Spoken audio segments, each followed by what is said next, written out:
So I, was born outside of Boston. Parents got divorced at a young age. I wasn't too happy about that. And then when I was 9 years old, my mom was diagnosed with breast cancer, which metastasized fairly quickly, and things weren't looking good for her. And I was very close with her and distraught. So on the outside, I'm like, this like fun life of the party class clown type guy. On the inside, I was hurting a lot. And anyway, my mom ended up dying when I was 19. So my high school life, I'm also thinking about when she dies, what am I going to do for a career? How am I going to take care of myself? So drug dealing, seemed like the right move at the time. So I became a hustler. Grew up in like a blue collar town, but then, parents divorced and moved to a very wealthy town. And I was like, oh, I can make some good money off these kids. And I was, hustling weed. But that escalated to a lot of it. And there was a pain pill epidemic going on in Massachusetts around that time. And I was really against them, actually. Like, kids I knew, friends of mine, were doing them, dabbling. I was like, you guys are crazy. Until I got my wisdom teeth out, I had never done that. And then, I was also so distraught from my mother. I developed, being sick, I developed some sleep issues, some insomnia. So my teeth are hurting. I have insomnia, and I'm just like, calling my buddy. And I'm like, hey, those like oxys you guys do? I'm like, would that like help my mouth pain? I sound like a chipmunk, look like a chipmunk. And he's like, oh yeah, totally. Comes over, brings me one, shows me how they do them. They like licked off the coating, and they, those like foot callus things you get on CVS. They would just like grind a little of the pill on tin foil and smoke it with like a hollowed out Bic pen. Okay. And I was like, wow, okay. Took one hit of this with like my mouth swollen, immediate relief, and I got like the best night of sleep I've had since I was like 12. And I was like, wow, I like this. And were you living with your dad? I was living with my mom. My dad had moved away. I believe he was either living in Maine or Texas. Okay, got it. So I'm living with my sick mother who, she always put on a very good face. And everything I went through, which I'll get to, I look back and I'm like, wow, she was, champion. Dealing with like 2 kids, step kids, and going through chemo and just, right. Cooking dinner and doing fun stuff for us. So I liked it a lot, but I didn't do it like all the time. It seemed to be like a Friday night thing, and also one pill, an Oxy 80, would last me like the entire weekend. So it wasn't like, and I was still like dealing, but next thing I know, I'm like selling these now. I'm like, wow, I can make good money. So then my mom dies or goes to hospice, and my levels of, whether it was drinking, smoking weed, or doing oxy, or like whatever, it was never like really to have fun. It was like to get fucked up and like escape. And that went on for a while, and then she died, and then it progressed, and then oxys got kind of banned or tamper proof, and I went to heroin, basically. So yeah, it's just like progressed, and next thing I know, I'm like a heroin addict. I never injected. I smoked it, which like I don't know. I thought was better, I guess. I thought that I wouldn't like OD and die, I guess, from smoking it, and I also thought, I'm scared of needles anyway, but I also knew friends that would shoot it and they would get like weird abscesses and like there's all kinds of shit that can come from that. Okay.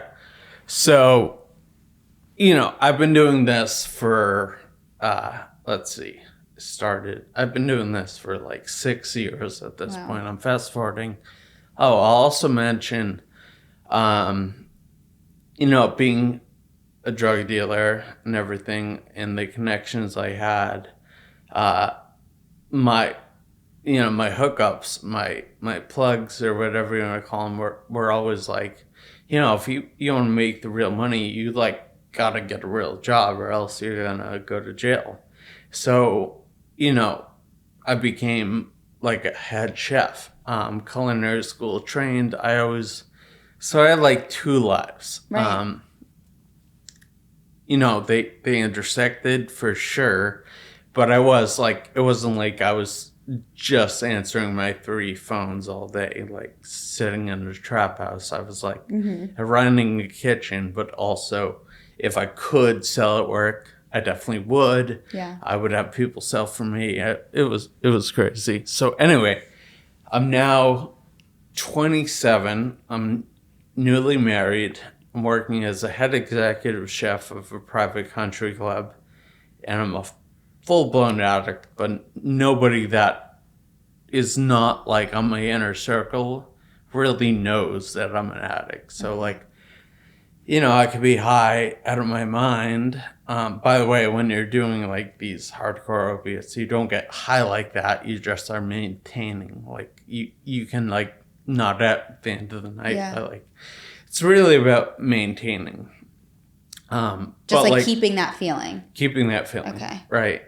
Because you get sick if you don't do it. You actually get sick. And dope sickness, if I was to explain it, it's like imagine the worst flu you ever had, or COVID, but with like the worst mental feeling of like impending doom ever.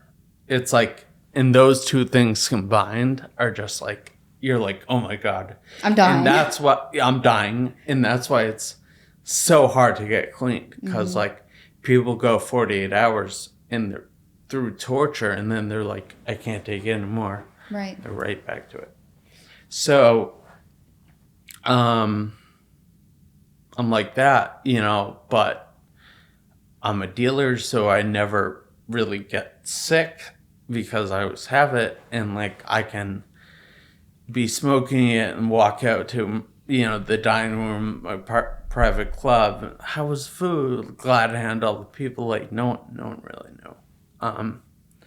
But it was getting kind of more and more out of control. So I'm 27, newly married, and I feel weird one day. And,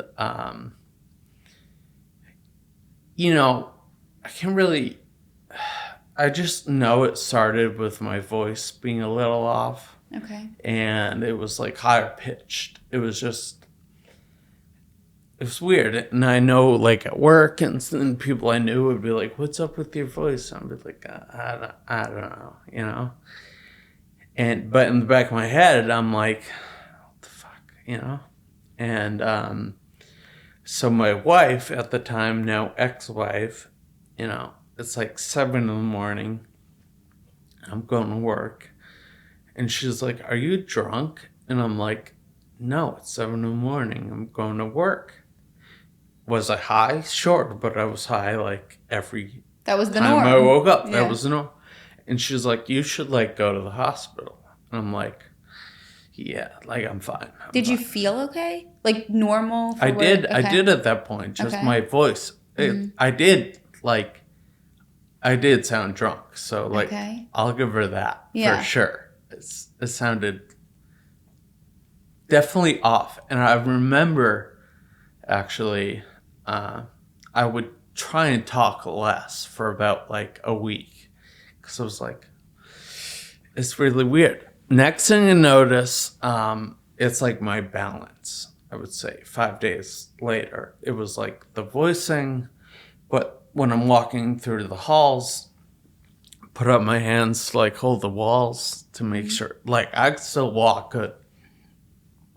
And then my driving, I noticed that. That was the next thing I noticed. And it all happened fairly back to back, would you say? I would say within 2 weeks. Okay. Yeah. And it was never like something like the voice got better and then it was a balance. It was just like progressing. Yeah.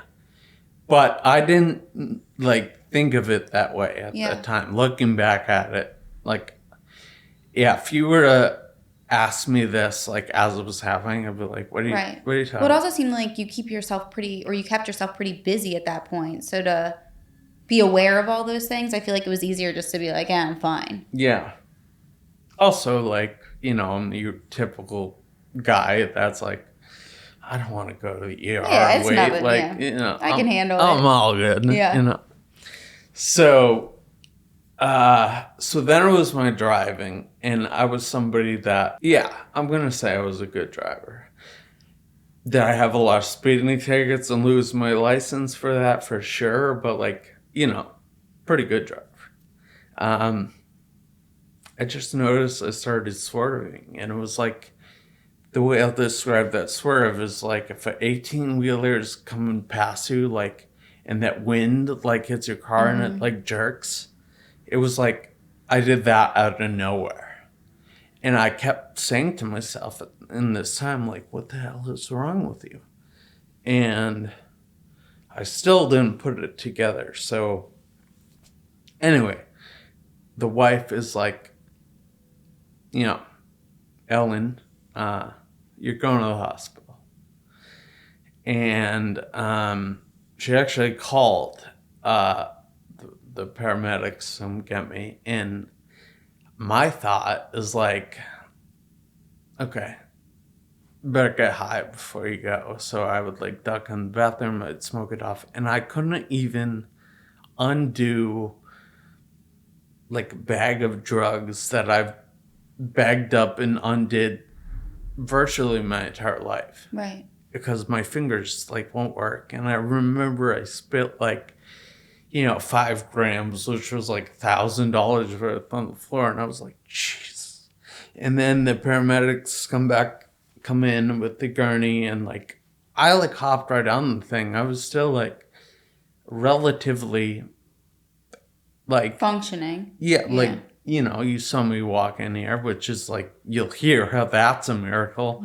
But, yeah, that was like, I didn't require like a gurney to go to the hospital. So anyway, I go through like triage, they bring it right in. And I'm in the emergency room and they're like, we think you're having a stroke. And I still had like the cognition to be like, I don't think so. It's kind of been happening now for like a while. A stroke, like, you know, from what I understand, it's like happens. And they're like, well, yeah, like we don't know. We're gonna run some tests. We're gonna give you some IV fluids, like hang tight. They run the tests or whatever. I don't know what they did. And they were about to discharge me. And then my ex-wife comes in and she was like, you cannot discharge him. This is not my husband. Takes out my phone and plays my voicemail. And it's like my voice that I've been talking to these ER staff, totally different than my voicemail. And they're like, oh, that's weird. So they admit me and they give me an emergency MRI. I also want to say that when I went to the hospital, I assumed it'd be like every other time. You know, you go there, you like spend 6 hours, you go home with some meds, and you go about your life. I never left. Like, life was never the same after this. So they give me this MRI.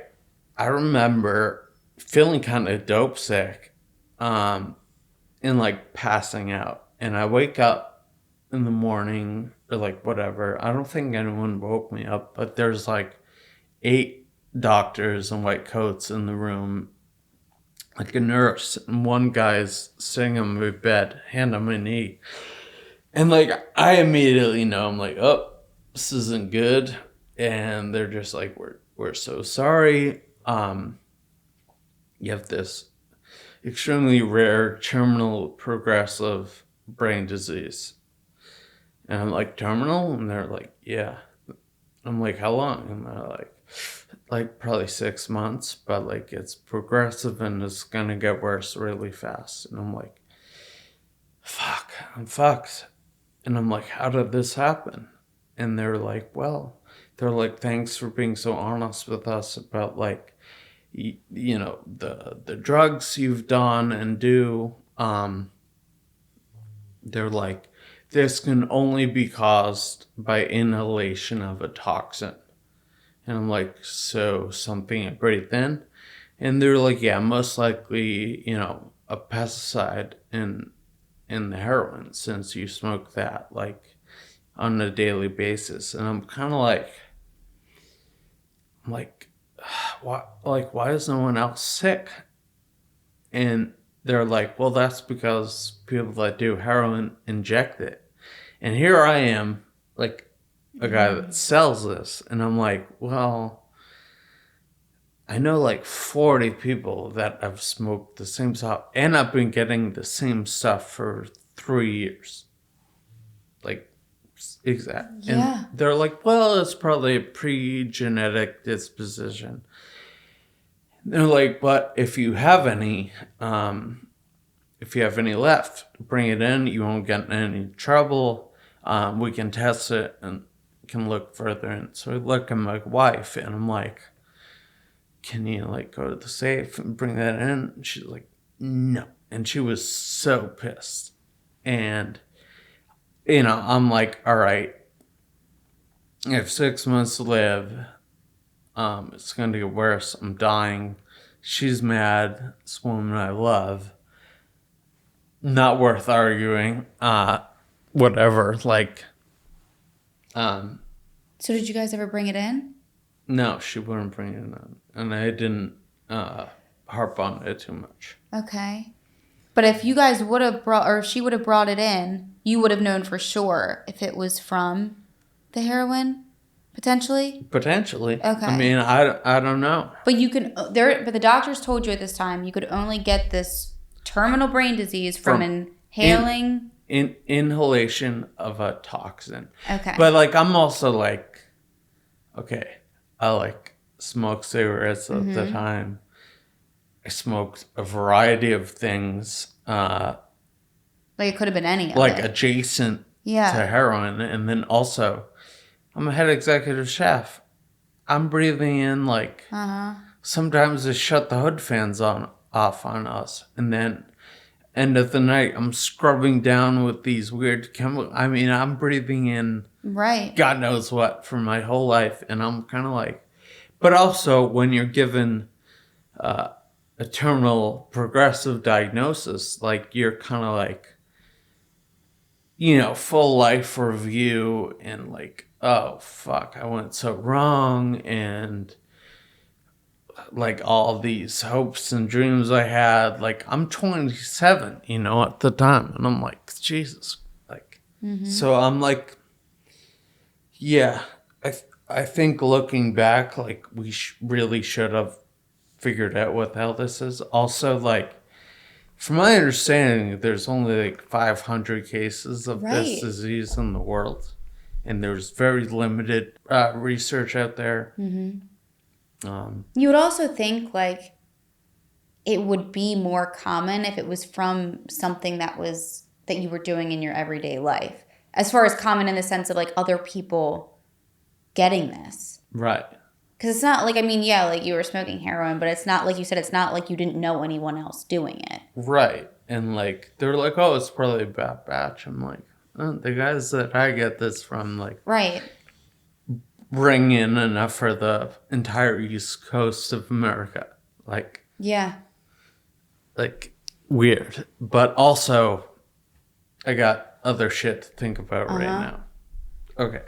So, the disease is called acute toxic progressive leukoencephalopathy. And they wrote it on a whiteboard. And they explained each word to me. And they were like, acute means it's happening right now. Toxic, in this case, toxin you inhaled. Progressive, this will only get worse. And leukoencephalopathy is disease of the white matter of your brain. So like apparently the MRI just showed like massive damage in this, and I guess it sent it off, and it showed characteristics of this rare disease. So then they talked about what I can expect, and it was like, well, within the next 2 weeks, you're not going to be able to walk with support of people. Within the next month, you'll be confined to a wheelchair. You'll become contracted. You'll be in a lot of pain. I wish they warned me how much pain I was actually going to be in. Well, I don't know if that made a difference, but they didn't prepare me for the pain that I was about to endure. I mean, I'm sure I didn't think it was going to be roses, but this was worse than next level. Yeah. And then they were like, yeah, and like stage 4, month 3 and 4, you're going to be bedbound. You're going to lose the ability to eat, swallow, talk. You'll end up on a trach, feeding tube until you slip into a coma and likely die. And I'm like, so there's no chance of getting better? And they're like, no. And I'm like, so coma and death. And they're like, well, you could make it. No one else has, but you're not going to get better. So I'm like, oh, Jesus. So I went through a bunch of grief really fast. Yeah. Like within a day. So this was Memorial Day weekend, 2017. I think it was diagnosed like Friday or Saturday morning. I went through all this grief and stages of the grief within like an 8-hour, 12 hours. So like real quick on that, I immediately was like, I'm fucked. Called a connect of mine, and was like, can you bring me a bag to the hospital? They're like, what happened? Kind of told them. They're like, oh, don't make me do that. I'm like, doesn't matter, I'm dead anyway. Got high in my hospital bed, I didn't give a shit. Nurse walked in, she's, oh my God, what are you doing, Living my last days. Yeah, what are you doing? And the doctors came in, they're like, maybe we didn't make this clear. Like, if you stop right now, like, you might have 6 months. You have to decide how you want to live your last days, and we're going to leave that up to you. And so that's what I mean by I went through all this grief super fast. So in that day, I went from and they left me, and I kept getting high. And then after a few hours, I was like, you know what? I'm going to try and fight this, and I'm going to do it for me and my family. And yeah, so, stopped doing drugs on day 1 of it, pretty much, and just made the decision to do everything I could. There was no treatment for this. I recommended 3 extremely high doses of vitamins that showed some, I don't know what. And there was nothing really else, but I was just like, I'm going to do whatever they recommend. So anyway, I stayed at this hospital for 2 weeks. They put me in this rehab hospital, which I was like confused why. I'm like, now I get it. It's like to prolong your abilities, Yeah. but I rapidly declined. I would say within the first month, I was in a horrible nursing home, 27.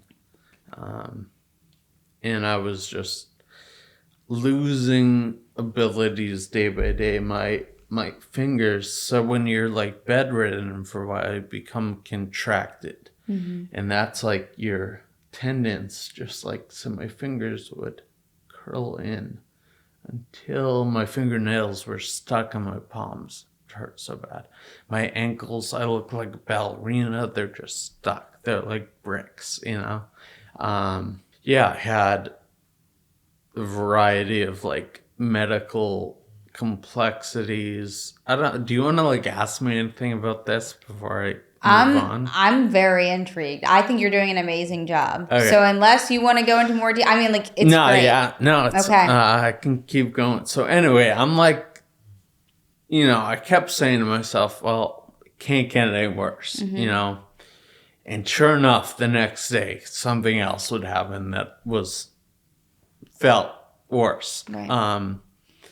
And then the next thing to go was kind of the ability to go to the bathroom, the ability to, I could talk, but I was talking like this. They're like, are you okay? I'm like, oh, yeah. And like, that's how my voice started, just until it was nothing. Gone. And how long until it got to that point without being able to use the bathroom and losing your voice? So I'm diagnosed end of May. And by October 31st, my birthday, I'm like, that was my last day outside. My wife tried to do something very nice, have this like day going out. They were gonna get me on a boat. There's actually like video, like only very little video evidence of my existence before this disease, which I'll get into after on why. But yeah, there's like video of this day, right? And they try and like, I didn't succeed, get me on this boat, but I mean, I was in so much pain that I was being like dragged. It was. Now, with the pain, was it just full body, like all over pain? Yeah, I've learned a lot about pain. So it was, there are like many different types of pain. So it was like what I was saying about contracted. Right, the nail, like that would hurt. That felt like my bones and muscles and tendons were like almost in a vice grip, being like twisted and contorted. I would also have like neuropathy. I would have autonomic storming, which is like this constellation of like bizarre symptoms. I would have these extreme temperature swings where I'd be like 106.2, and then in like a flash I'd be hypothermic. I'd be like 95. And my heart rate is in like triple tachycardia. I'm like sweating, I'm burning, I have sensory stuff. So like that boat ride day I'm talking about wasn't even like a hot day. It was Halloween in New England, but the sun was out and I could feel the sun on my skin. It felt like I was being cooked in an oven. It's just like all this stuff, and then like stuff you wouldn't even think of to happen. And then like just hypersensitive to light, to breeze. Like my nails would hurt, like so bad. I found out in my recovery from the pressure, they started growing sideways. Okay. So like through the sides of my fingers. That's probably what was hurting. I've had to have 3 surgeries to correct that. Wow. So, yeah, that was so from, how long is that? From end of May. So June, July, Like August. 5 months? Yeah, so with them 5, I guess it's longer than I thought. But I mean, it was pretty bad. And by November 1st, I can no longer speak. I need a feeding tube. I may have needed a feeding tube. That was another thing. The ability to like swallow. So they like thicken water for you. There's like a whole thing. There's like honey thick. There's nectar thick. There's pudding thick, and like on the way downhill when you're losing ability to swallow, that's how like they have this stuff called thicket. It's like good, I guess, that it exists, but it's so disgusting. Yeah. But it's the same way of relearning how to swallow. I had to do it in reverse. So yeah, like, feeding tube is necessary, trach for breathing, and then come November, I'm like in the neuro ICU of Mass General Hospital in Boston. And I can't talk. I'm essentially fully paralyzed. I can't even like turn my head. So I have a positional eye gaze, and I'm kind of just there waiting to die, right? And I know I'm in like stage 4 of this disease, so I'm still like the same guy inside. Right, like mentally like, you're fully there. The same. Talking to myself, because when you're in a state like that, I don't know if people like talk to themselves. I don't know if you talk to yourself. I do quite often. Yeah, so I was always someone who talked to themselves. But in this, this is a whole new level of talking to yourself, because it's the only communication I got. So I would like kind of talk to myself. So same voice, same memory, same cognition level. Like, I'm not saying I'm super smart, but like I think I'm fairly smart, and that didn't change. That's the point of it, right? So like, and mentally in this moment, did you just feel like done? Like, were you ready to die? Yeah, I was. Yeah, I didn't want to, but I was certainly ready. Okay. And I was in so much pain, and it sucked so bad that I was and like, I mean, they told you that it like, wasn't going to get better. Impossible. So, right. And even if they told me there was like 1% chance of hope, I think I'd still be ready to go at that point. Yeah. I mean, it was... because you didn't really have any like signs or glimmers of hope at that point. It's just unimaginable. And I'm like talking to myself with this positional eye gaze. I'm like, it's so bad. I'm like kind of talking to myself out of a panic attack constantly. And, like, I can't signal for anything I need. Like, so would they just come in and check on you? Like, yeah, whenever, and do things. And I didn't necessarily know what they were doing. Well, for a while, most nurses would come in and they'd be like, good morning, Mr. Handel. Like, I'm Debbie. I'm here to change your IV. Like, how are we doing today? And then, like, and I'm looking kind of at the ceiling. And I'm just like, this sucks. You're literally trapped in your own body. Trapped in my own body. And I didn't realize to what extent I was trapped in my own body. No, I did. But, okay, I'm just going to say the next thing. So, all these medical people that would come into my room, like, that whole, like, good morning, I'm here to change your IV, that would stop. And they would just come in, and they would, like, do whatever, not that I could see. I could see, like, in my line of sight. So if they put me up in bed, I can see, like, you. If they put me down, I can see, like, your lights up here. But all this like talking kind of stopped, and I was just like, that's kind of like to myself. I'm like, that's kind of weird. So the way I kind of figured out how, I was about to say how bad this was, but like it still was so bad. But like I didn't know how I was perceived. Two nurses come in, and they're like working on me in teams. I have no idea what they're doing. This one nurse just says, I gotta tell you about this real awkward hookup I had last night, to the other nurse.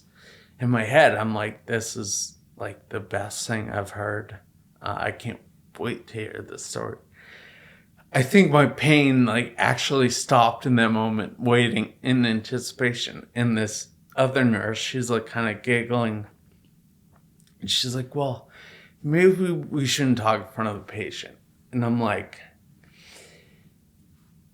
oh no. And she's like, oh, like, don't worry, he can't hear you. He's brain dead. And I'm like, what? I'm like, they think I am brain dead? And I start freaking out. I'm just like freaking the fuck out. That's insane. So your eyes, right. Were your eyes open? Or like you... I could see the ceiling. Okay. So the only thing I had, apparently, and I knew this after the fact, was involuntary vertical eye movements. So essentially, my eyes would do whatever they wanted to do. Mm-hmm. But most of the time, I could see positionally, for sure. I heard they fluttered, like, sometimes I hear it was quite scary to look at me at times. But, so they just thought you were completely brain dead at this point. Probably because you just couldn't respond to anything anymore, I guess? I mean, I guess. I mean, I just hear this and I'm like, oh my God. Like, they have no idea. Oh my gosh. That I'm in here, like, I'm the same guy. But then I'm like, wait, am I brain dead? Right. And then I'm like, is this like... a bad dream? I'm like, is this, that, or is this what happens when you're like about to die? Is this a hallucination? Right. Am I dead? And I'm just like... That's terrifying isn't even the word. I don't know what the word is. If you think of the word, let me know. Because I'm working up. I mean, it's just like unbelievable, unexplainable with like... definitely insanity in there and like the worst. But I'm just like, at least tell me the story. That's probably what you were thinking in the moment. Like, damn, I mean, can you at least have me hear this? You know, and a lot of people, I've said that on social media. A lot of people are like, did you ever hear the story? And I'm like, no, I never heard the story. Maybe they even said it, but I was in so much panic in my head that I didn't hear it. Right. Because actually, now that I think about it and we're talking about it, if they say, no, don't worry, he's brain dead, logical next step is to tell the hookup story. Yeah. But I think I was in... panic. Like, straight up, like that feeling of going down a roller coaster, even though I'm paralyzed at this point. Like that feel, I was just like, oh my God. Like, it was just this surge of like... panic, right? Yeah. So I go through all these thoughts of like, wait, am I? And I somewhat quickly, it's hard to say how much time this was because I had no clock ever.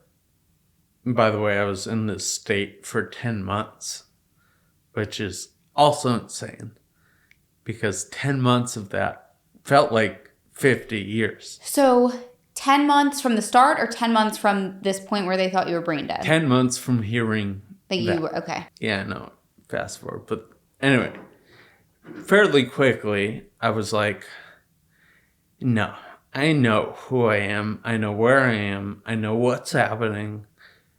I'm not brain dead. And they think I'm brain dead. And holy fucking shit, how do I let them know I'm not brain dead? And then the next thought, because I know where I am, I'm like, how many other people in comas are screaming in pain inside and fully aware like I am? I can't be the only one. And I'm like, I gotta let them know. I gotta let them know. And it became a little bit of a mission to let them know. I don't think that's why I made it through. I definitely wanted death many times during that 10 months of this. Now, during this time too, was there, why did they keep you in that state for 10 months? Like, could somebody have made the choice to pull the plug? So that's this coming up. Okay. Yeah, but yes. Okay. Yeah. So I don't think they were keeping me though in this, like, it just like happened. And like, yes, I was on a trach. So yeah, I guess that was breathing for me. So yeah, I guess, so they definitely, if I was to like gauge timeline, I would say I heard this mid to end November.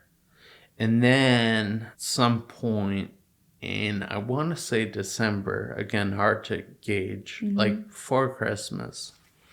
I know it was before Christmas. My wife's in the room. Again, I'm looking at the ceiling. And I know a bunch of doctors are in the room. And they're like, we're really sorry, Mrs. Handel. Your husband's not going to make it to Christmas. It's time for us to think about withdrawing life support.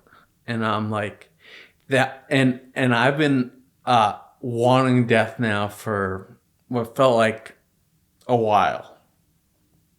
Like I didn't want to die, but I was tired of this state. And when I heard them say that, I was like, oh, no, don't do that. I'm here. Even though I wanted that, I was tired. I was ready. But when I heard that, it made me be like, I gotta let you guys know I'm in here. It felt important, I think. And,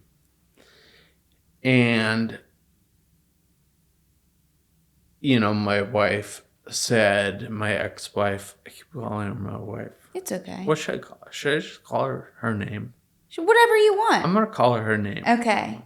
I do that all the time, speaking of my wife. Well, because I feel like it's very in the moment. It's in the moment. Yeah. All right, so I'm going to keep doing it. Yeah. Have you written a book? Yeah. Okay, good. Because I was going to say. It's not published, but. Because you need to. Right? Like, I really feel like I'm like. I have this, I feel like they'd make a movie out of this. I have this whole plan, which. Okay, good. Maybe towards the end of this. Okay, you'll let us know about the plan. I can yeah. let you know about the plan. So, my wife, in the moment, was like, no, I don't want to do that. And I felt like relief, but right after the relief, I was like, oh, fuck, more of this. And then I made it through Christmas, and I know from like records and everything that I was referred to as a Christmas miracle.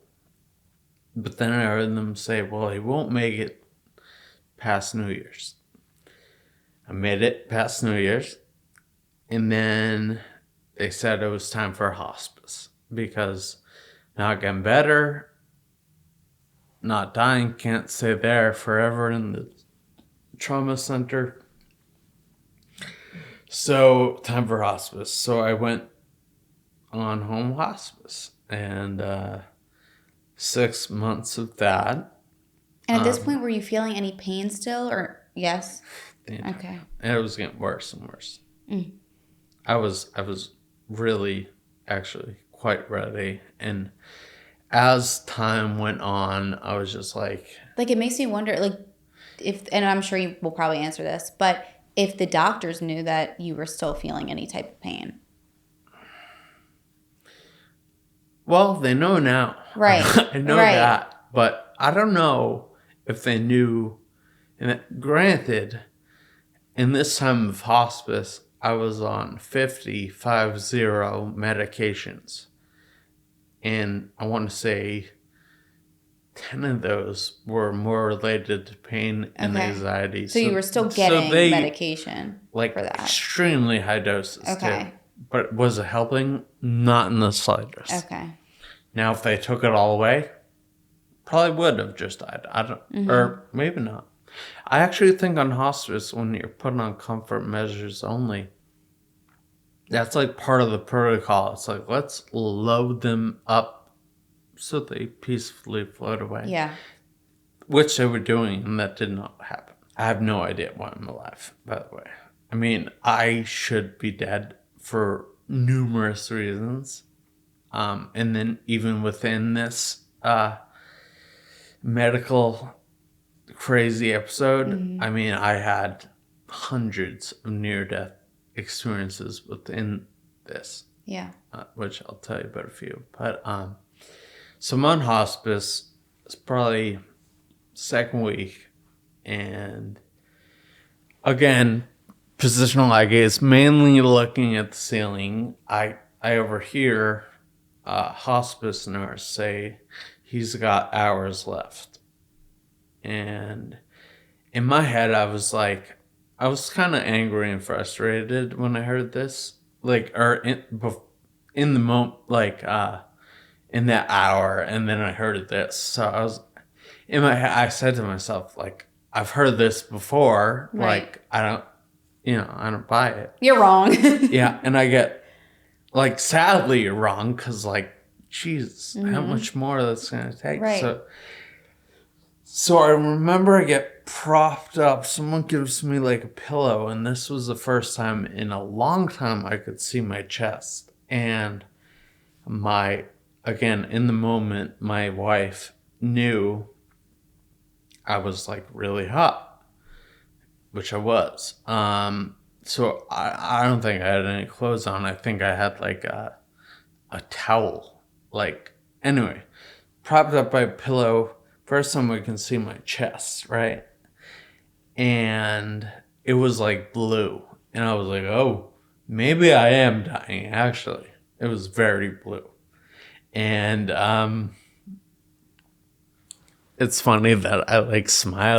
The way that you explain it. I know. It's kind of funny. It's I mean, it's honestly, I think that there's a positivity in humor. I wonder things if, like this. Because like, I do talk sometimes, and sometimes it'll just, like, it's just so ridiculous that I don't, it's just... Right? That's what I'm saying. It literally sounds like a movie. Yeah, it's insane. Like a fucked up, weird ass movie. It's super fucked up. That somebody would make up. Yeah, that somebody would make up. Something you would say in Lifetime, and you'd be like... Yeah, ugh. right. Okay. So you look down. So I'm blue. Chest is blue. I'm like, okay. Maybe now is actually the time. Maybe I'm dying. He's got hours left. And this story I'm about to tell you is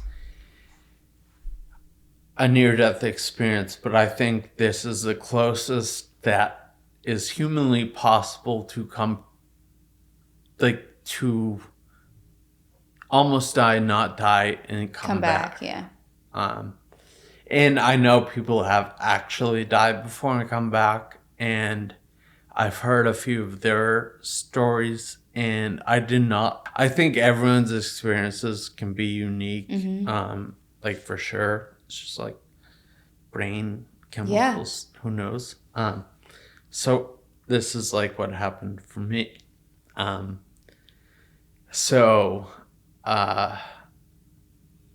remember there was arguing in the room, and there's very complex family dynamic that will be talked about in Blink that I have not yet publicly talked about. But anyway, there's arguing, And I'm like hearing all this arguing. I can't see it, but I know it's like from this side, and they're getting loud. Someone's upstairs yelling. And this starts to like, their volumes like lower. Not because they lowered their volumes, but it was like my brain lowered their volumes. And simultaneously, I start hearing a hum like a fluorescent light can make. I don't know if you ever heard like lights humming. Yeah. So it was like this humming getting louder, their voices getting lower, and until it was all hum, no more voice. And right when it was no more voice, it was like this chronic pain I've been in for so fucking long starts to like float away. So I'm in no pain. I hear hum and no voices. And I'm like, wow, I think this is dying. And I just got like goosebumps. I wish you could see them because it gave me like a bunch of peace in that moment about my mom. Because like I basically watched her die on hospice. And I know she was in a lot of pain, even though she put on a really good face for it and never really, complained about it. But I knew it. And I just remember thinking as this is happening, I was like, that, I don't know, gave me a bunch of peace. It felt good to know that perhaps death is like this, right? And okay, and then I just looked up the term, but I think it's called the Irish shot. Do you know what Irish shot is? So if you ever saw like an old school cartoon and you know how it like at the end it like kind of circles around and it goes to black. Yes. That's an Irish shot. Okay. And that's as the hum got louder and the pain's going away, this Irish shot's happening. And then I was like, wow, this is definitely death. I was convinced until darkness, black, no pain, hum stopped. And I literally said, I think I just died. And then I fell asleep. And then I woke up in horrible pain. And you were right back there. Damn. Yeah. Crazy, right? So I didn't see the bright light, that you hear about. Just bounced you right back. Bounced me right back. I actually woke up in so much pain. And like, I don't know if this was like, there was no night and morning for me. It was just like time. Like, I don't know if this 4 hours later, 6 hours later, and 30 minutes later. So do you think, and you might not even know, but do you think in this time that you were getting decent sleep or probably not because of all the pain? Yeah, that's a really good question. Or like, did you just feel like it was all in one? I don't think I was getting decent sleep. And people have asked me, did you sleep? And like, no. But I did pass out. Okay. And I passed out from my heart rate beating too fast. But otherwise, it was just like, I was daydreaming. Yeah. Thinking about being stuck like this forever. Oh, and after this thing, I woke up from this, I don't know how many hours later, and I was just like, fuck. And I was like, kind of convinced. I was like, I'm not sure I'll ever die. Like, I'm not saying like immortality or anything, but I'm like, I don't think I'm gonna die, but I'm gonna be stuck like this for like the next 40 years, which like freaked me. And that's when I realized there's much worse things than death. Yeah. Yeah. But going back to your question, I don't think I slept well, yeah. Well at all. I never felt rested. I could tell you that. I never felt good. It's just the pain, the heart rate, the sweating, the discomfort. Oh my God. You know what the worst thing was? When I had an itch. An itch you just can't scratch. That's like bad in itself when you can't reach it, but this was like an itch where I'm like, oh my god, I'm frozen. Right. I can't tell anyone. And the itches were the only thing that diverted pain away, and I could only focus on it was like a the distraction. itch. Yeah, that was different pains diverted from my other pain. It's like, oh, my foot hurts, but then an itch would be like, so what else can I tell you before I get you? Okay, do you have any other questions for me about the locked-in So state? if you're comfortable with talking about this aspect with your relationship, I guess the toll that it took on that. Yeah, we can go into that a little bit. Yeah, whatever you're comfortable sharing. Yeah. And there's like a lot more to come, and like perhaps we'll do like follow up. Yeah. So my Ellen, my now ex-wife, was a party girl. We, our first date was at like, not like a hardcore rave, but EDM type thing. I mean, you were still young too. Still young. So she wasn't like she was a goody two shoes. So it was like, whoa, you do drugs? Like, that's crazy. But she did not like the drugs I did, or like my favorite drugs, opiates, heroin, that stuff. And when I got diagnosed, she was so mad at me. She was like, you did this to yourself. And she was like, I'm getting out of here. Like this, like we're done. And I was kind of like, you should get out of here. Actually, not that I want you to, but, I watched my mom die, and that's what fucked me up in life to begin with. I may have been already fucked up, but added to it. So it was like, you should do you, and long story short, within 2 weeks, she did leave. Within 2 weeks, she was like, can I come back? And I was like, there's nothing to come back to. And it was really hard for me, because I was like, I want her back, but if I say come back, I know what that means for her again. I knew I loved her. I still have love for her. Yes, I knew it would be like probably good for me if she came back, but I knew it would like fuck everything up if she did. Yeah. And I was kind of like, there's nothing to come back to. And she was like, I really want to. And I was like, okay, if you want to. But I kind of regret doing that. So going back to your, like, what type of strain, I mean, it fucked me up with how much it fucked her up. Yeah. I think it was very, very hard on her. And we're getting into, like, stuff I can't talk about yet, kind of. Fine, yeah.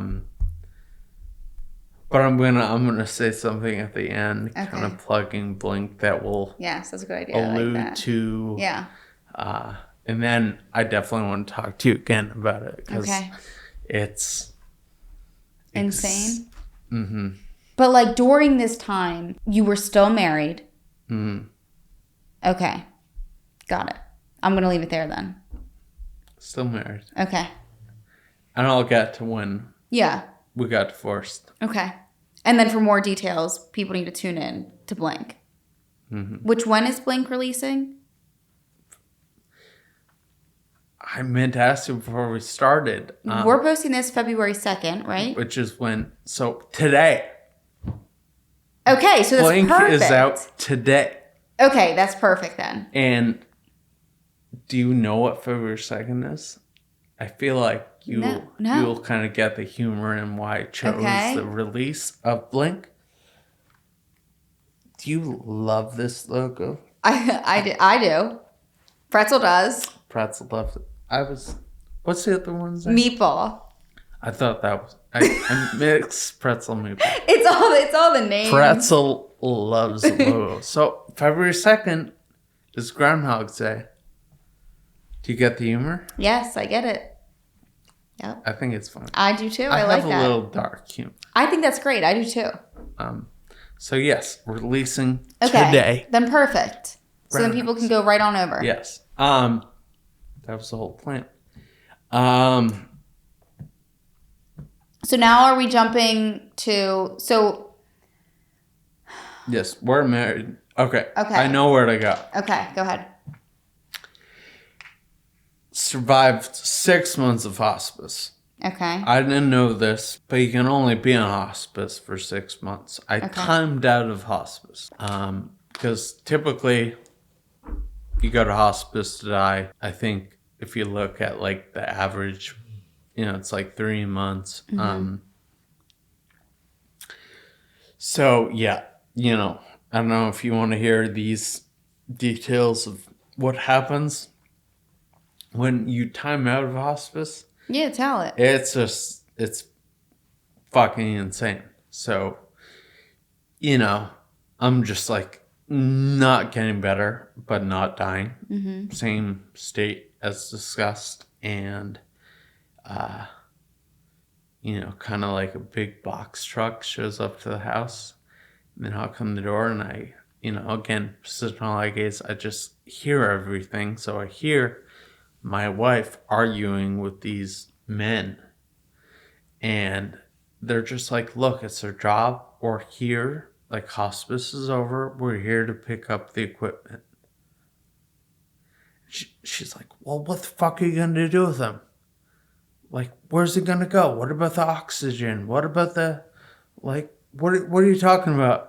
Yeah. And they're like, man, we need the hospital bed. We need the Hoyer lift. Like, we need the stuff. Like, we're sorry.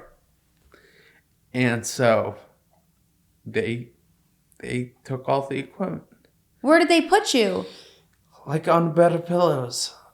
Nuh-uh. I had to be, I don't know if you know what a Hoyer lift is, but it's like essentially like a hammock thing, mm-hmm. and they roll you into it, and that's how you transfer somebody who's kind of paralyzed. Mm-hmm. And I had one of these, and they needed the hospital bed. They needed that. They needed a variety of, they took the oxygen. I thought that was crazy. I don't think I was actively using the oxygen. Okay. No, I was, because I was off the trach. Mm-hmm. They took the oxygen. Crazy. So literally, I got out of the bed, hammock, Hoyer lift, lowered to like a floor or bed of pillows. And off they went. And they took all the stuff. And I just remember hearing my wife storming around the house. And also, I have no doctor anymore because you got a special doctor for hospice. Yeah. I got no meds anymore because I need to find like a new doctor. And then technically, did your wife think that you'd have to be placed back in a hospital? I mean, this is what I overheard her trying to navigate. And I'm thinking in my head, I'm like, at this point, just like put me in the garbage. Like, this is like way too much here. That is nuts. Because she's like crying and hyperventilating. Yeah. And, like, rightfully so. But I'm like, if I could be like on the loudspeaker, I'd be like, hey, hello.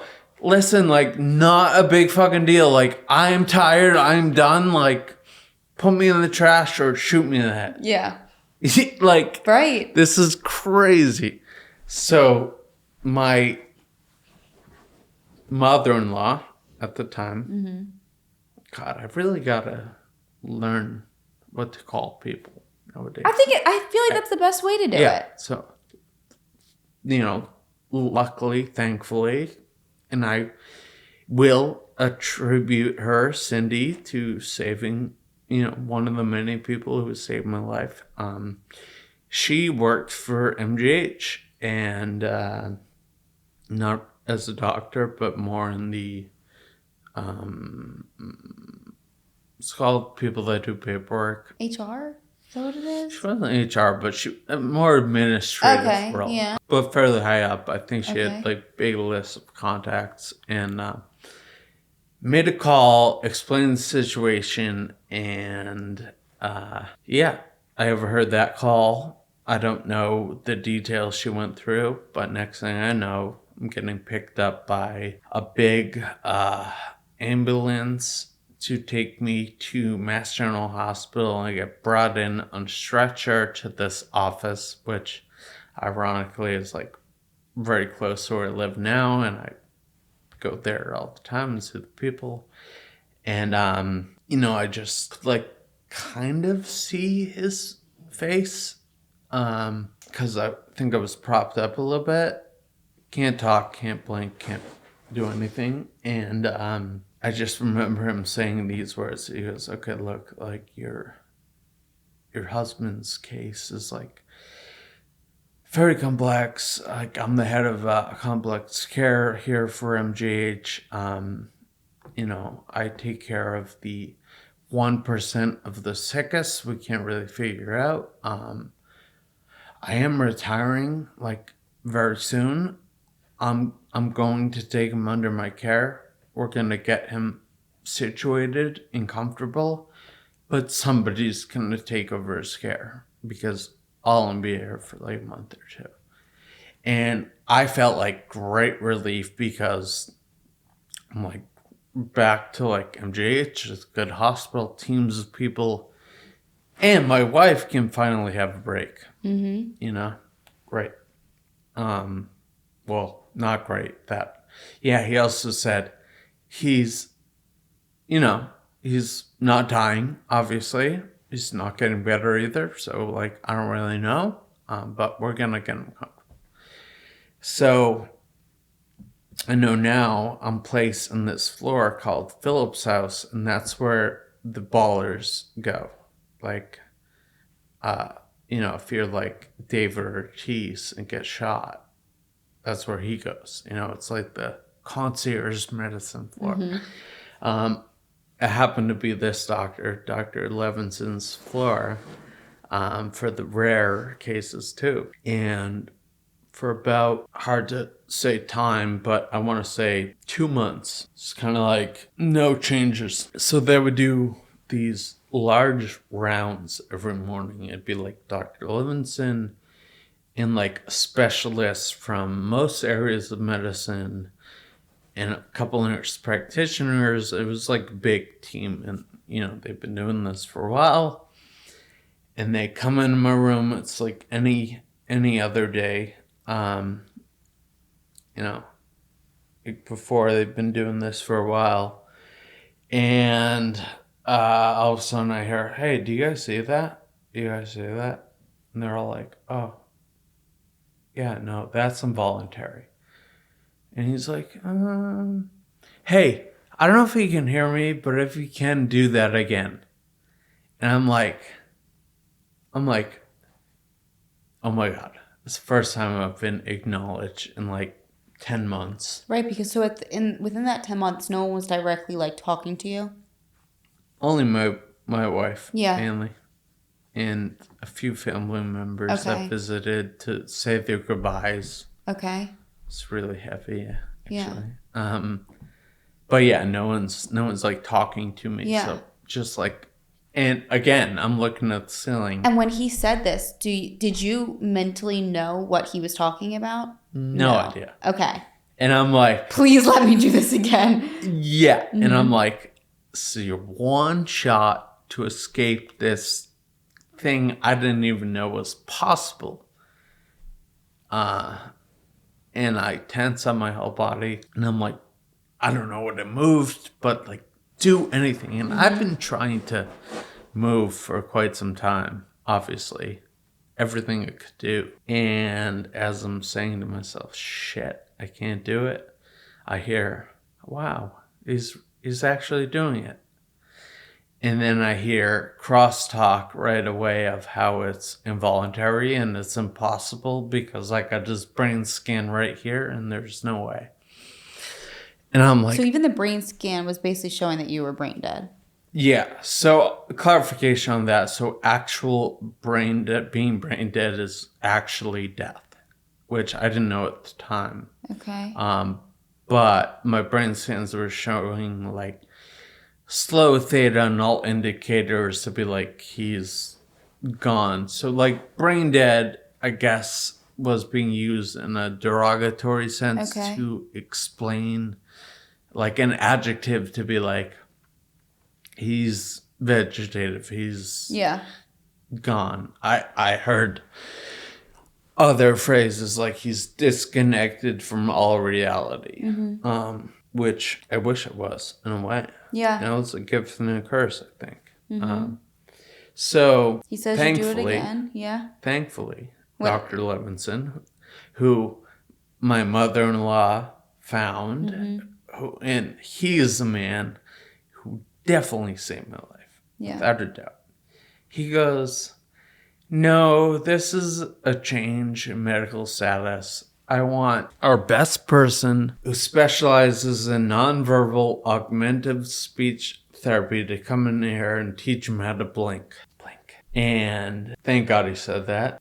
I thought that was crazy when I heard that. I was like, wow, there are people who teach people how to blink. Like, that's crazy specialty. And this lady, Jen, comes in probably next day. Certainly didn't feel like moments later, but who knows. And she just comes in and she puts her hand on my chest and looks over and she's like, hey, Jake, I'm Jen. I'm here to teach you how to blink. And she said it in this like way where it felt like so I just like believed like it felt like she believed that I was there, and she was just like, hey, I'm here Felt to like normal. do my job. Yeah. You know? And I was like, wow, like someone just sent me an angel, you know? And within 2 weeks, she taught me how to do a slow blink. And that process is crazy because it's kind of like she's so good at her job. She was like, I know you're so tired. I know you're so tired. I know it's so hard. She's like, I want you to scrunch his eyes, close them. Now shoot him up. Good. I know it didn't feel like it's working. I promise you it's working. It's working. I know you're so tired, but we got to do it again. We're doing it again. Scrunch. And was this every day? This is every day. From what I know now, I have no idea how long she did this for, but from what I know now, these sessions typically go for 1 hour. That's what insurance pays for. So I think it was between 10 and 14 sessions, 1 hour, until I had a slow blink. Okay. And it got to the point where she was like, that's so good. You're doing it. She's like, all right, now I want to ask you something. Like, do you know where you are? And I would do like a very slow blink. And she'd be like, do you know like who the president is? I would do a slow blink. Blink for me if you're hot. I would do a slow blink. Blink for me if you're cold. I wouldn't blink. She brings in the team. Dr. Levinson, all the other dudes. I think he's in there. Kind of shows them. We did it again. Maybe some different variation. And still wasn't good enough for them. They wanted a Fermius no system. Some people were like, this, you know, there are levels to consciousness, I guess. So, like, they wanted to be sure, I guess. So the next step was finding a yes, and that was sticking at my tongue. So I want to say that was about a week, and it was kind of like a sick dog, you know. And she's like, that's good. Then they asked me some yes and no questions, and the whole team's in the room. And then Jen is like, I want to introduce you to a letterboard, which is like color-coded rows. They start with the vowels. Basically, if I want the row A, I say on my tongue. And then she go down, is it A? Is it B? Is it C? Is it D? D. Say my time. Then it's like we start over. So it's like this multi-step system where I can spell out letters. She's explaining it to me, and I'm like, yep, got it. Like, let's get the show on the road. Like, fully understood how it worked, like, right away. And probably took me 10 plus minutes. But the first thing I spelled out is, I can hear you. And they were all like, what the fuck? They were like, that's crazy. So then Dr. Levinson and the team are talking about next steps for me, all in front of me. And he's like, so I want him to go to Spalding Rehab, which at the time was the #1 rehabilitation hospital in the world, also in Boston. And he's like, they're the best in nonverbal communication. We got to know what's in this guy's head. And then I hear other people saying, well, he won't be accepted because he cannot participate in the 3 hours of mandatory therapy a day, PT, OT, and speech. He can only do speech. So I hear this, and I'm freaking out. And I know about Spalding because I had been transferred there several times on my road downhill. They are the best, and I could never make it. I was too sick. I only lasted like 10 hours there at the time. And I was like, yeah, this will be great. So they're saying that I can't make it there, or I won't qualify or whatever. And I start freaking out to the point my heart machine starts going off. And Jen is like, calm down, honey. I got the letterboard. Do you want to say something? And I spelled out, I can do 3 hours. And that was the moment that changed everything, because they were like, wow, not only is he like somewhat with it, he's listening to us. Right. And next thing I know is that Spalding. Like, felt really fast. And at this point, pain was the same. Mm-hmm. And but I'm like pumped. Motivated, I'm very pumped. And then at this point, did they have any idea or answers of why this terminal brain disease didn't kill you? No. And at this point in my head, I'm like, I'm probably still terminal. Okay. Right? Yeah. Like, right, because no, you didn't get any answers yet. They were just trying to rehabilitate you to get you to a point where you can kind of communicate. Like non-verbally communicate. Or like whatever, right? Okay. So you still at this point didn't think that there was like a survival still. Okay. I only dreamed that I'd be doing something like this one day. Trust me, I thought about it.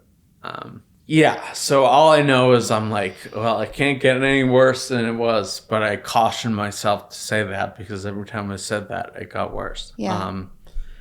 But I was like, yes, pumped, step in the right direction. I get Spalding, very intensive rehab.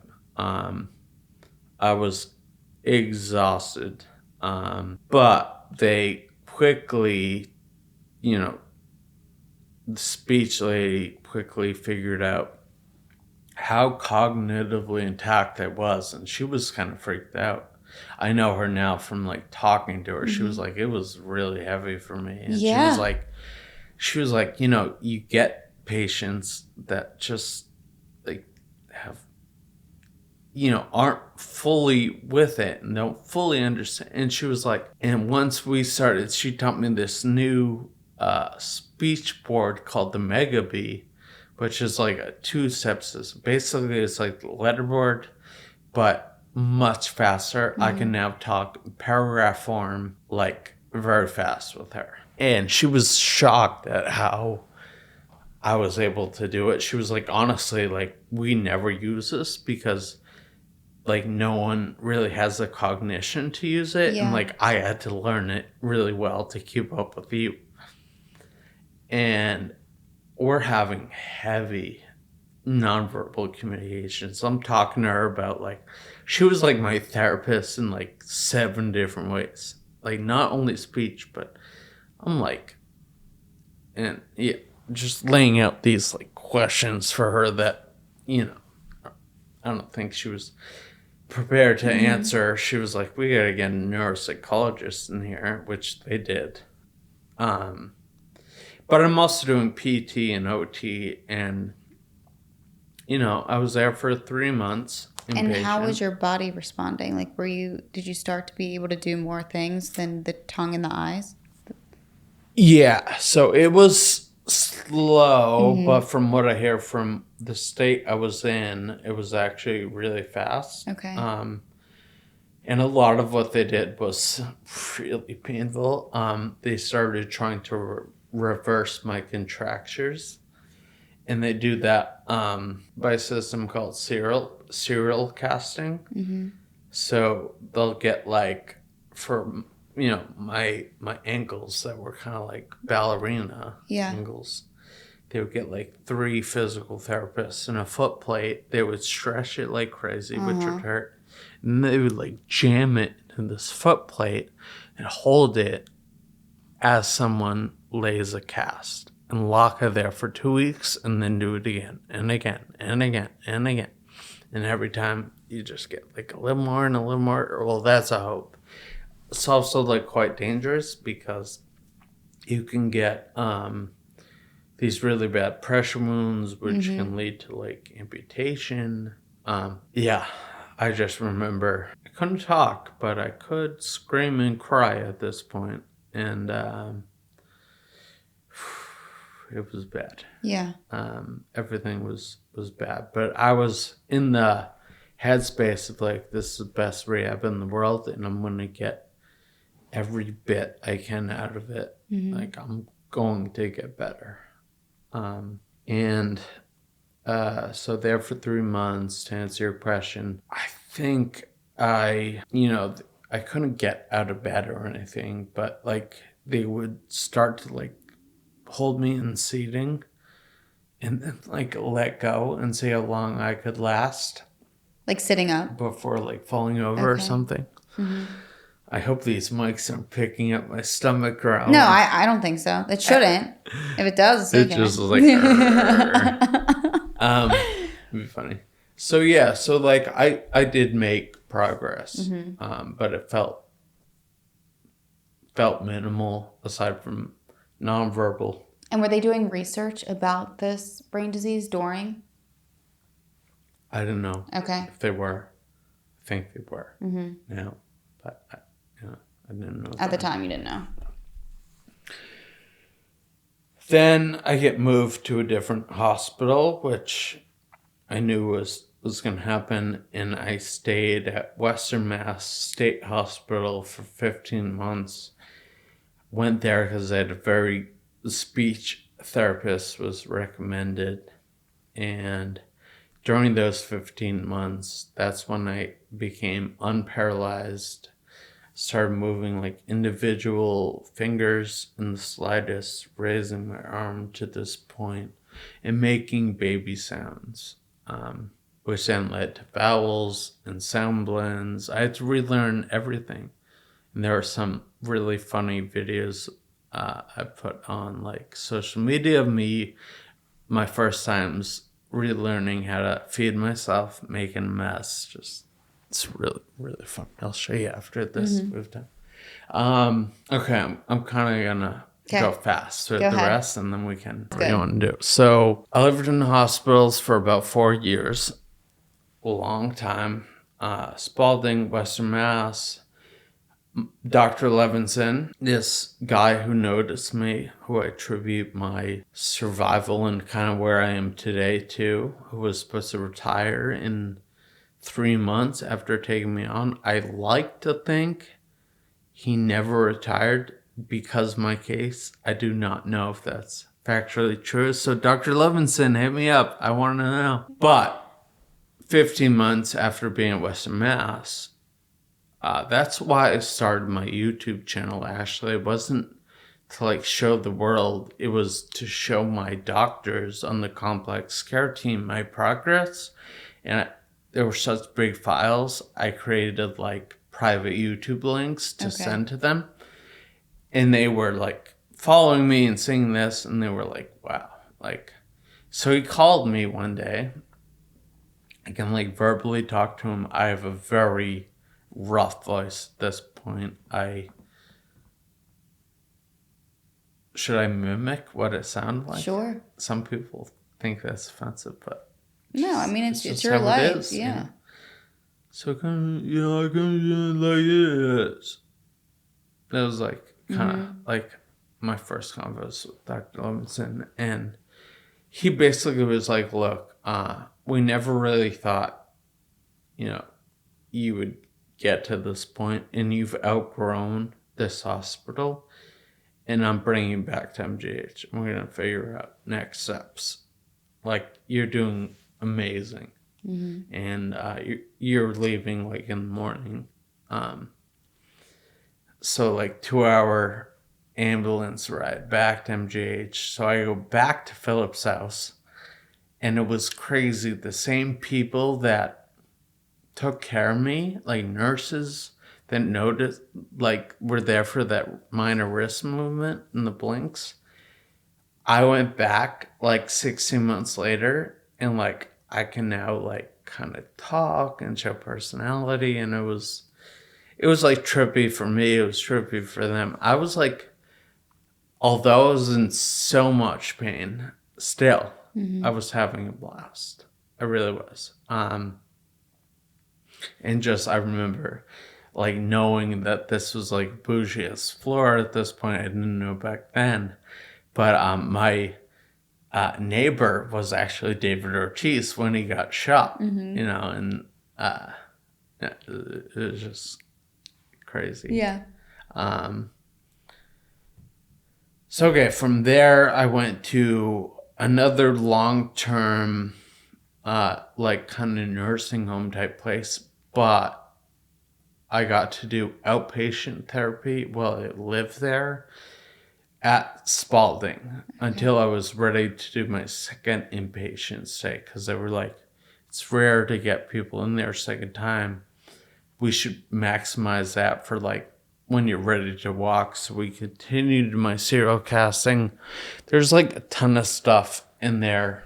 Obviously went through like the whole COVID world in there. Yeah. But fast forwarding a bunch of that, I moved back to my area of Boston, December of 2020, after having this kind of big surgery on my ankles, on 24-hour care. So I'd round the clock, not nurses, but like personal care attendants, because I couldn't do anything on my own. And then I went back inpatient from my new kind of home, Spalding, say April of 21. Kind of got a little head start on walking. My voice kept getting better and better. Everything keeps getting better. Currently working on, and I hope for, Groundhog Day launch of Blink, I plan on walking with cane onto stage to make my little speech. We'll see if I actually make it. But yeah, that's my whole thing. And then I'll just say a little bit about Blink, if you don't mind. Yes. And then I'll let you ask me whatever you want. So I wrote this down on the plane. Let's see if I remember my vague bullet points. But, there have been a lot of individuals in my life who have tried to silence me from telling my story. And I'm like, finally in a place and I'm ready to tell it. My heroin addiction gave me this disease, likely gave me 6 months to live, but now there is new kind of evidence that something else or someone else may have caused this. I am a little scared to be putting this all out there. I'm letting everything out. I'm saying it all. And yeah, coming today, February 2nd, Groundhog's Day, I'm launching Blink, tell-all podcast. Not interview based, but this is the craziest story that has never been told before. And I'm putting it out in episode format where you have interviews from doctors, lawyers, we have court records, we have all this stuff. And this has been 3 years in the making. Wow. It's finally coming out. And also, I've been waiting to tell this before I could blink. And the reason for the name, it all happened kind of in a blink of an eye. And I guess this should be called Wrist, but Blink sounds better. Mm-hmm. I'll start it with the Blink. Yeah. It's amazing. Yeah. 3 years. Wow. So so are there episodes where you're telling your story and then there's episodes where there's the doctors and lawyers kind of being interviewed and talking, or how? Yeah. Okay. So it will all be mixed. Got it. It's curated, put together in a nice Kind of like way. a documentary, would you say? Yeah. Okay. I mean, this is gonna air exactly like a HBO series. Got it. Okay. Would be I'm episodic, excited. and it will and it will be Corinne from Two Girls One Ghost, Okay. friend of mine. She will be narrating, doing the voiceover. Also, she's one who interviewed me, and then it's me with mostly storytelling, and then interviews from everyone involved will be spliced in. Is your wife in it, or ex-wife in it too? That's the hope. Okay. Yeah, because it would be interesting to hear her perspective, for sure. Well, it's we've been investigating a lot, and they're obviously. I really hope she will. Yeah. Come on. I mean, this is we've reached out, and I think it's important too for people to hear that perspective. Of 100%. somebody on the flip side going through that as well. And I just, I don't know if this will make it in or not, but regardless what went down, and there was crazy shit you guys will all hear about, I do still have love for her, and regardless, want to hear your side, and I got no time for resentment or anger in my new life whatsoever. No, definitely not. Yeah. Okay, so should I ask my couple of questions? Sure. Okay. So my one question is the obvious. Do they have any answers yet? At all? Yeah. Or understanding of how you have gotten to the point that you're at now? No. So I am the only documented case of survival in the world from stage 4 acute toxic progressive leukoencephalopathy. They have no idea why I'm alive. If people look at my brain scan, I should not be able to coordinate a single movement. Even now, Let alone make a sound. They don't know why. For me, they don't know why. Also, something I didn't mention, I'm no longer terminal. And how did they make that determination? So I didn't build up the courage for a long time to ask that. Okay. I asked them non-verbally. But I was feeling kind of down one day or something, and I was like, therapist, I have a lot of love for it too. I was just like, and I felt bad asking her. She almost started crying. And she was like, no, honey, no one ever told you. You beat this. You're just relearning everything like a baby. And I was like, oh, because I was thinking how horrible that would be if I only had 3 months left or something. Right, you made all this progress, just, yeah. I mean, I probably still would have gone for it anyway, because what's the alternative? Right. But yeah, no real answers. One other thing I'll mention, though, just on that. Something that came out in 2019, which has been getting more buzz now, is covert consciousness. Have you ever heard that term? I have, but remind me of. Yeah, so there's now evidence to show that 20 to 30% of people that are quote unquote coma, vegetative, brain dead, whatever, are likely experiencing what I thought I couldn't be the only one having locked in, talking to themselves. So there is a lot of research going into this, and some of my doctors are, I would say the world leaders in research for this. But yeah, I've got no reasons from the medical community whatsoever why I am where I am. So any medical people, hit us up. That is just crazy. And I do also wonder why more people aren't actively researching my brain. That too, yeah. And maybe that'll change. So, maybe they are and they don't tell me. Okay. But I don't know. Right. So, are you still in any form of physical therapy? Oh, yeah. Okay. So, yeah, I'm in PT, OT twice a week. I've graduated speech. My voice is, I would say not the same as it used to be. But there are definite signs of my old voice in there. I mean, I'm the same sarcastic sense of humor, speech pattern guy, just the voices.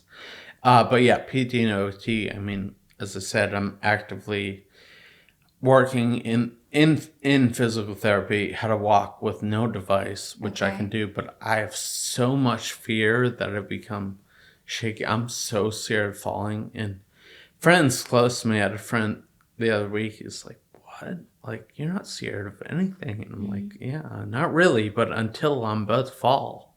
Yeah. Or have to do a task like getting on and off a treadmill or stopping it. It's like, but yes, I'm still in. But you'll build yourself up past that. Yeah. It's still, so when did you get out of the last hospital you were in or rehab center?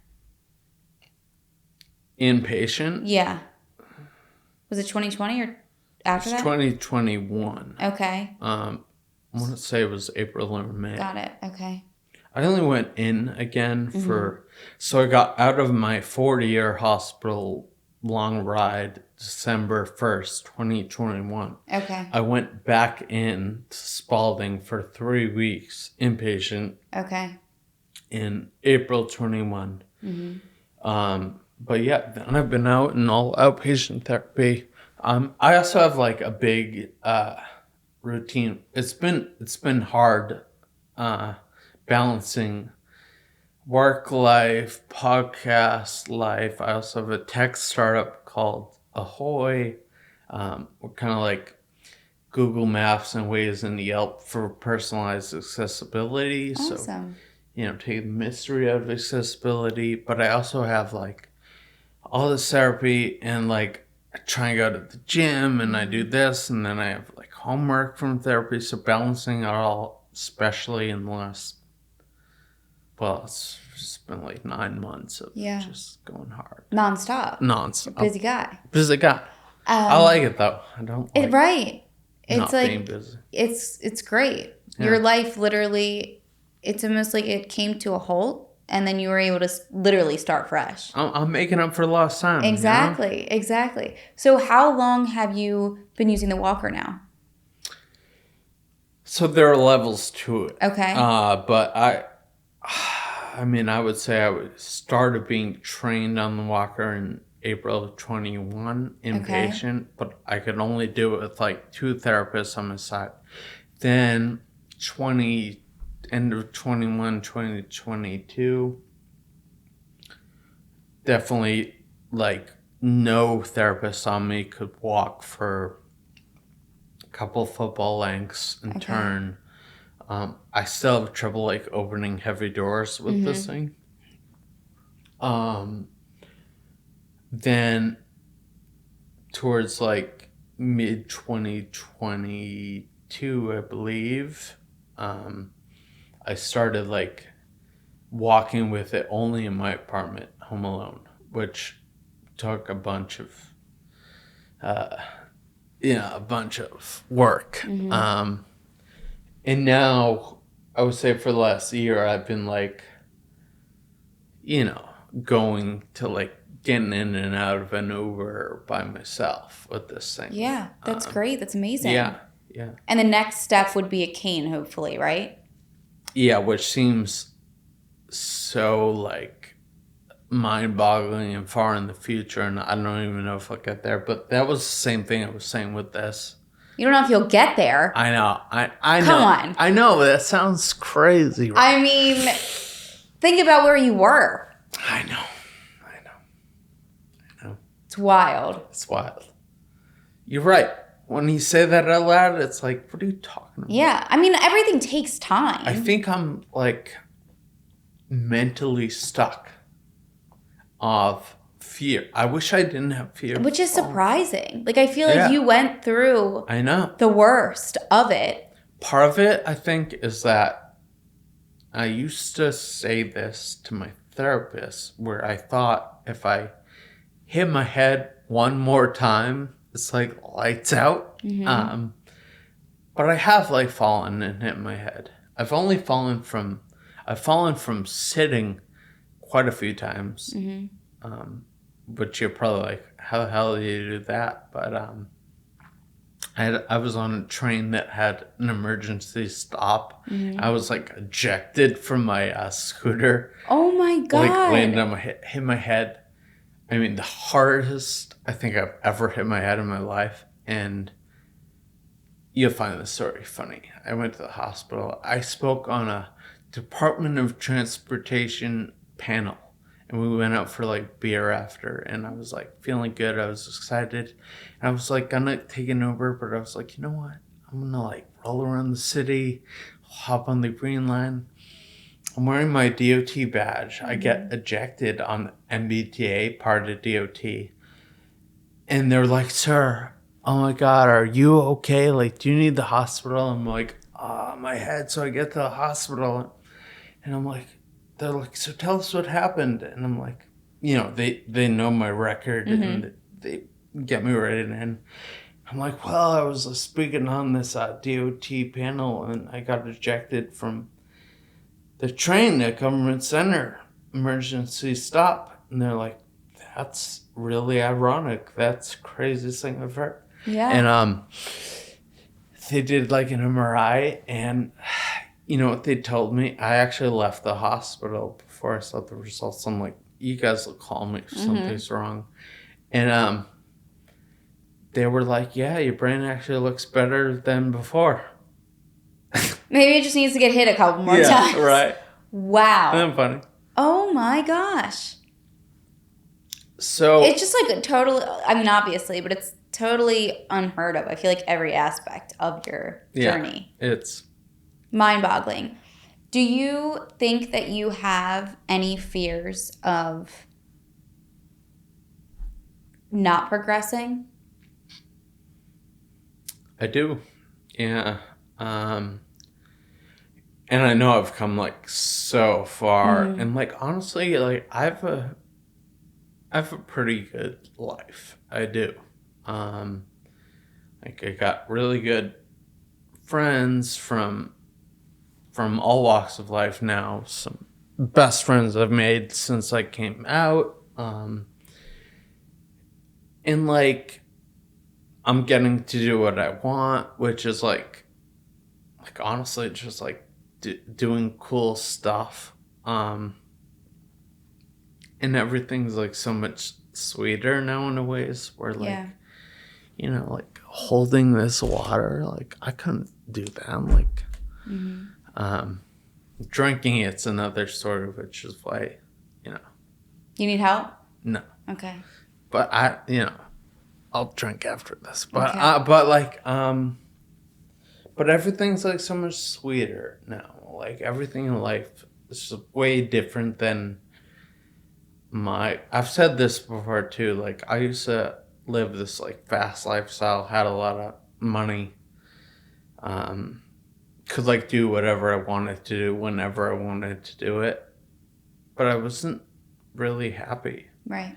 Like I could like go fly to Miami for a weekend, like go to this like club, and I'm at the club, and then I'm like, what are we doing after the club? Thinking about like, what are we doing tomorrow? I was thinking about the next and the next and the next. And not that that's like would make me even happy. And now it's more about like what actually fucking matters in life. And like, you know. So going back to your question, but to my point, it's weird that I could do things like that. And now I have struggles and limitations, and I'm happier now in this life than I am in that life. Yeah. But going back to like fear of progressing, I do, and I get really down on myself. I mean, I've been down on myself for like the last couple weeks. Like I was in Vegas for CS beginning of the month. It's like a tech conference. I mean, it's amazing. I'm able to do that. Yeah. But I have to like cancel a bunch of therapy appointments like in advance. They're not upset or anything. And then like I get back and I had to do this, or like I had to go to LA or something, and then I had like a cold one day and didn't feel good, and I had to miss that one, and now I'm here, and you know, I'm just like, ugh. Yeah. And I'm like, and it's fine. But going back to like fear of like, yeah, like I'm, you know, if I was done progressing today and like someone told me that, like you're just not going to be able to, like, for whatever medical reason or whatever. I guess I've been through worse. I mean, I would survive and adapt, but like I really want to, you know, be able Defy to all walk odds, again, yeah. defy all odds, be able to, yeah, you know? Right. Well, I have So, yeah, faith and yeah. confidence in you. Yeah. Well, So I appreciate I it. just think that what tends to happen, and the reason we get so hard on ourselves, is because as a human being, it's like I think sometimes, even if we're very present and in the moment, as a human, I feel like it's natural to want more, more, more. Nothing's fast enough. So I think that it gets to a point where you start to get frustrated because you're like, well, if I made it this far, like, let's go, you know, and that's not a bad thing. I think it's good to have that motivation. But like you said, I think it is important when you get in those moments where you feel like you're being hard on yourself, you have to kind of look back and see how far you've come and be like, all right, even if it takes another 2-3 years, like, who cares? Like, I've made it this far, you know, and you being able to share what you've been through is already, I mean, like you said, you're the only person. Like, hello, you know what I mean? That's incredible on its own. I keep thinking, why? Right. Why me? You know? You know, I saw a lot of people in therapy giving their all too. Like, there are some people who just give up for sure. It's painful. Some people giving it their all and not making progress, and then come up to me when I could speak and be like, how do you recover so well? Mm-hmm. I'm like, I don't know. Right. I know you have to put in the effort. I know that. Mm-hmm. You have to do your homework. You have to show up. But, like, if that's not working, like, I don't have an answer on, like, why. Yeah. Anyway. But, yes, I agree with all that. And also, yeah, part of the human condition, we always want more. Mm-hmm. That's true. And, like, I guess it's, like you said, not a bad thing. Mm-hmm. Right. It's like you said before, too, in a way, it's a blessing and a curse. I keep relating it in some ways when I think in my own head to, like, addiction, right? Because, like, in that world, no matter what the vice is, you always want more of that. And arguably, that's probably why I recovered so well. And I think a lot of things are rooted to a sense of addiction. For sure. Yeah. I think I got addicted to my therapy. And I was on a mission. And I was like, and it helped. Mm-hmm. Right. You can, and in your life, you can reflect on how... Healthy addiction. Exactly. On the more negative addictions and healthy addictions that you've had. So... Yeah. But I think this is amazing. And so, okay, wait. Back, my last thing was you said you have written a book, but it's not published. Do you think you're going to publish it? Yeah. So, okay. So I wrote, yeah. I'm going to give you the long end. Okay. I'm sorry. No, you're okay. I do that. I just never want to be. I think I was misunderstood for so long, like non-verbally and verbally in this baby talk, that I never want to be misunderstood, which is why I over-explain. I just had to over-explain that so you get it. Yeah, so I started writing immediately by eye blink, letter by letter. And it was like hard to do in a hospital. It was like a nurse would come in and I get like 3 words, and then a new nurse would come in and I get like the next 2 words, just about my experiences. And then as I got better and better, you know, I used to like type with this knuckle on an iPad, then voice control. I started really formatting this stuff. And then an agency out in California hit me up and they were like, you should like write a book. And I'm like, yeah, I've been doing that.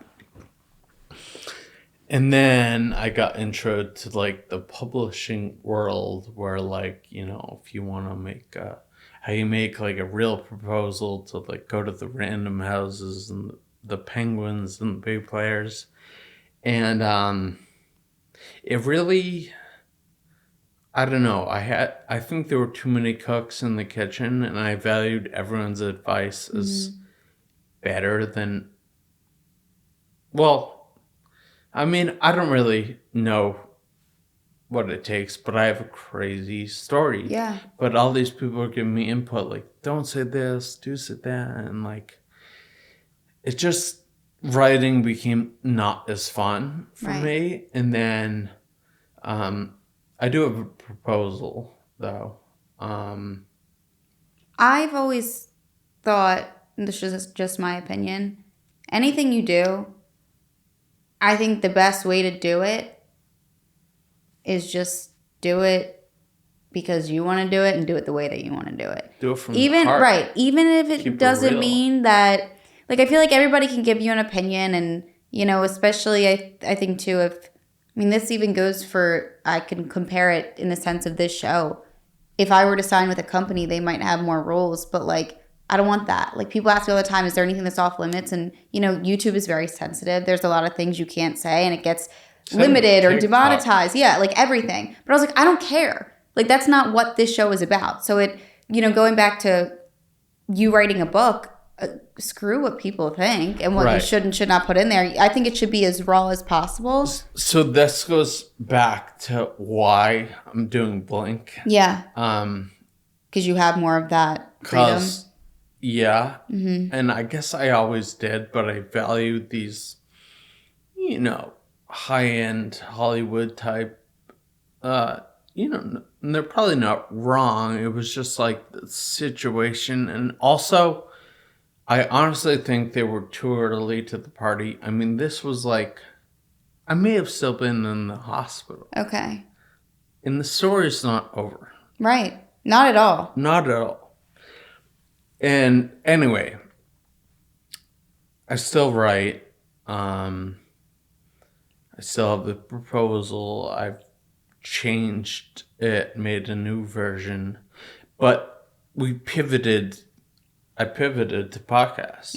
And I mean, frankly, what I really want out of life, I think, and, you know, professional life and life with my story, I always wanted, I think I'm like positioned well to be a really good public motivational speaker because of like what I went through and the shift I kind of had with how I view life and how I live life. And I really want to help people have that shift without going through something traumatic, certainly as traumatic as I went through. I mean, I know there's tons of trauma out there, but like there should be a way. And like, I was a kid too, that if I was at a high school assembly and some, NBA player did crack or something, and then like was like, and here's it doesn't sink in at that age. It wouldn't make me not do drugs. Yeah. So like, I don't know, but I feel like there's probably a way where, and like that's what I want to do. Like that's the end goal. Right. And I thought book is a way to do that. But now it's like, I think this podcast and the way we've done it. Right. And you never know. Things could, and I think it will become a movie. I do too. I really, really feel that way for sure. Yeah. And I think too, if you ever decide in your free time, like, oh, I want to write more, or I would want to do this, then do it. So the other thing is, a lot of people are like, why don't you just like self-publish? Mm-hmm. And I mean, there are people who have self-published who make a bestseller. I feel like it's more rare. Mm-hmm. And I felt like my story deserves to be on a global audience, which now at this point, I think it is regardless. Mm-hmm. So maybe I will self-publish. Yeah. But I think there's a lot to come with Blink. I think, I don't know, I'd be surprised if HBO or Netflix don't like ever reach out. I mean, I had a TikTok that went like crazy viral, and like, I didn't even count, but I think Netflix was probably added like 200 plus times. Mm-hmm. Somebody there knows the story a little bit. Yeah. It's just the beginning. It's the craziest shit ever. It Maybe is. not ever. I know you do. We're all insane. No, this is pretty. It's pretty insane. It's up there. It's up there for sure. And I swear to you, like sitting here, listening, you're such a good storyteller. Like I was so invested. It felt like I was seeing it and watching a movie. And not everybody can captivate you with their storytelling abilities. Yeah. You know? Yeah. Yeah. But it was amazing. I'm new to podcasts, but not new to telling my story. And that's all it is, though. New bits. This is all, I tell people all the time, I'm like, this is all just props. You know? Devora, what are you doing Groundhog's Day? Same thing over and over. Want to come to the launch party? Yeah, why not? Come to Boston. You've never been there. That's true. I should. Let me know what you need. Okay. That would be cool. We rented out the oldest bar in Boston. It was created in 1842. Okay. Something. Wow. Bell in hand. Wow. Ooh, and it's not that far. Because I don't like airplanes. I used to hate them. Mm-hmm. Fear of flying. That's no longer the fear. No, I don't give a shit. No longer the fear. I'm on that plane. Yeah. Not bad anymore. We faced way worse. But no, this was amazing, seriously. And thank you so much for coming on here. Yeah. You did incredible. Thanks for of course. having me. Of course.